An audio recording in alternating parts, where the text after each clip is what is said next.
You have all decided you want to be in this band, have you? No, definitely not. Still a bit unsure. Yeah. You want to do what you're doing, though. Sure. We renew our contracts on a weekly basis. That's not a bad idea. That's not keep it fresh. Yes, young man up here.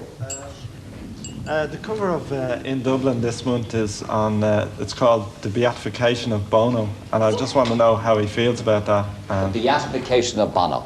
Well, we've been trying for it for years. You like the clothes. All I'll say is it's a bum deal being God. You don't get Sundays off. It's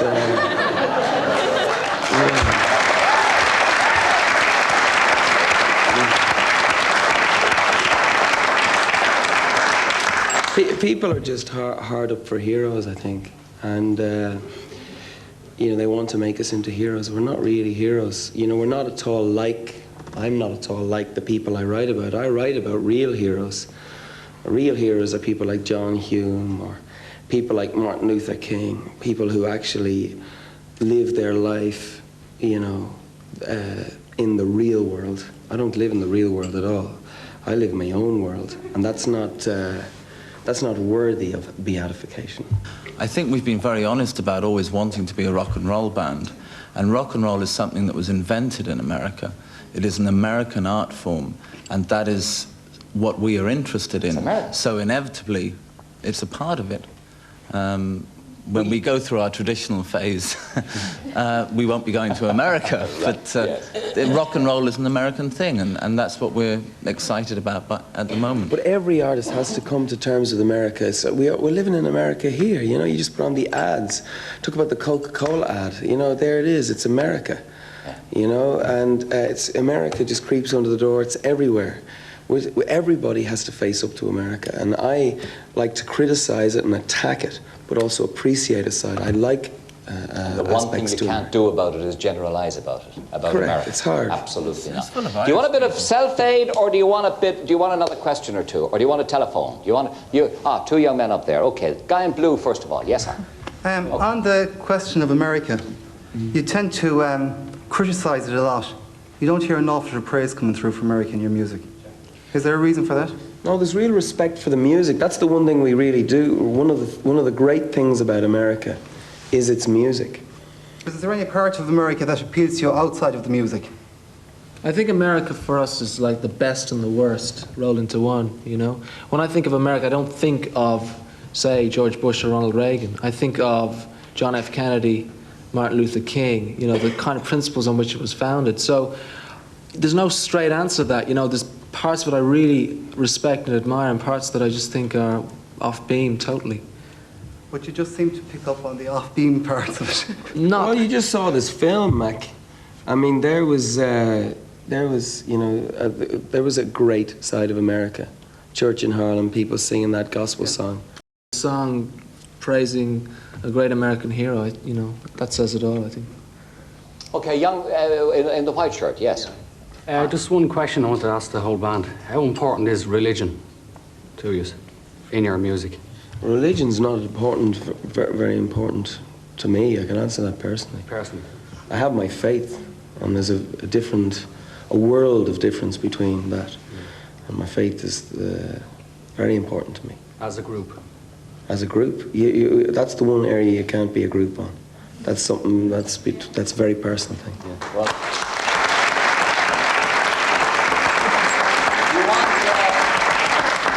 you want to go down the line on that, Larry? How important is religion, faith?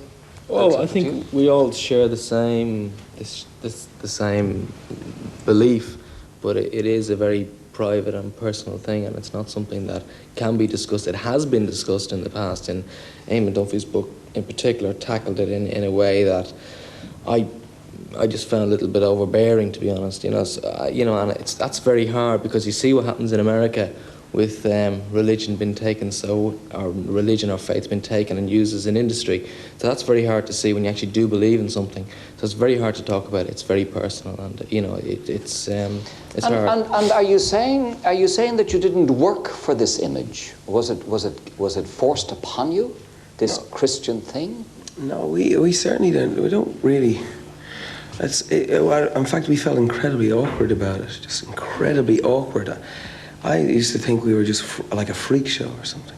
I felt like just totally, I said, why do I feel like this? I have this, I'm in a rock and roll band, yet I have these feelings. And then I realized that rock and roll's always been like that. Elvis Presley was like that. Marvin Gaye was... Like what? Elvis Presley had these feelings. He had a faith. And people think that rock and roll is for the faithless. It's not the case. Bob Dylan's not like that. Van Morrison's not like that. Do you mean they have strong religious faith? Yes, it's wrapped up in it. Rock and roll was born out of gospel music. You just sing gospel music, that's where it came from. It's a thing of the spirit, really. But you mean the popular concept of rock and roll is drugs and women and debauchery and all of that? I think so. And it was really weird because, in owning up to that and allowing it into your music, we were the first white rock and roll band to do that. Bob Marley had been doing it for years. Black rock and roll, black musicians had always owned up to this. Stevie Wonder, Michael Jackson. We were the first white rock and roll band to do that, and we got a lot of stick for it. But worse than that, people expected us to be, holier than thou. They thought, it was, and I found... You got the tag. Yeah, and you felt like a hypocrite. Yeah. You felt that if you made a few mistakes, you were carrying this weight around you. And I found this terrible, this weight. And to be honest, that being a Christian, if you like, is something I feel I'm not really... I feel embarrassed to say I'm a Christian because I don't think I'm a very good example. And so it's a word I wouldn't use lightly. You don't have to be very good at it to describe yourself as. You can be trying. Yeah, line 6. 1, 2, 3, 4, 5, 6. 2, 4. Yeah. Hello, line 6. Hello. I was just wondering which of the bands, which song they liked best. Which of their songs? Which of all their songs? Yeah. Which of all their songs they liked best? Oh boy. That's a tough one. You're on your own, fellas. You're on your own. Pride. Woo. Bullet. I like Running to Stand Still. I think that's my favourite. Running to Stand Still. Larry? Oh, God. All sounds just like one big drum beat to you, No, Larry. it doesn't, not at all. No, I had the name of it there. Actually, I know it. It's from the October album. Tomorrow's my favourite song that we've written. Okay. Mine is on the new record. It's called Hawk Moon.